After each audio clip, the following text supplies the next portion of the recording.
YS Jagan హయాంలో విజయవాడలో ఏర్పాటు చేసిన అంబేద్కర్ స్మృతి వనాన్ని కూటమి ప్రభుత్వం తొలగించేందుకు ప్రయత్నిస్తోందని మండిపడ్డారు మాజీ మంత్రి అంబటి రాంబాబు.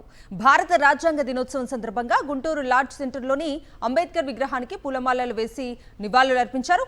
అంబేద్కర్ అంటే చంద్రబాబుకు గౌరవం లేదని, అందుకే విజయవాడలోని అంబేద్కర్ స్మృతి వనం వద్ద ప్రభుత్వం వసతులు కల్పించడంలో పూర్తిగా నిర్లక్ష్యం వహిస్తోందని మండిపడ్డారు. స్మృతి వనం పరిరక్షణ కోసం వైఎస్ఆర్సీపీ పోరాటం చేస్తుందన్నారు అంబటి.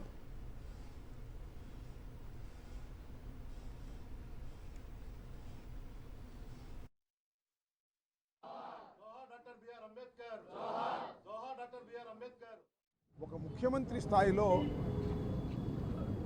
ఒక మంచి ఆలోచన చేసి భారత రాజ్యాంగ నిర్మాత అయినటువంటి బాబాసాహెబ్ అంబేద్కర్ గారి విగ్రహాన్ని ఆవిష్కరిస్తే దాన్ని ఈ కూటమి ప్రభుత్వం చంద్రబాబు నాయుడు ఈ దుష్ట పరిపాలన తొలగించేటటువంటి కార్యక్రమం చేస్తే దాని మీద ఇంతవరకు యాక్షన్ తీసుకోలేదు. దాన్ని నెగ్లెక్ట్ చేస్తున్నారు. అక్కడేం వస్తువులు లేకుండా చేస్తున్నారు.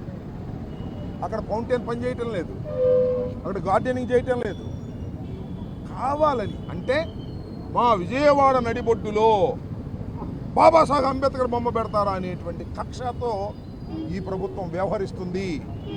దీన్ని ప్రజలు గుర్తించాలని మనం చేస్తున్నాం. కేవలం బాబాసాహెబ్ గారంటే గౌరవం లేనటువంటిది చంద్రబాబు నాయుడు గారు. అలాంటి దుర్మార్గమైన పాలన ఇవాళ అధికారంలో ఉంది.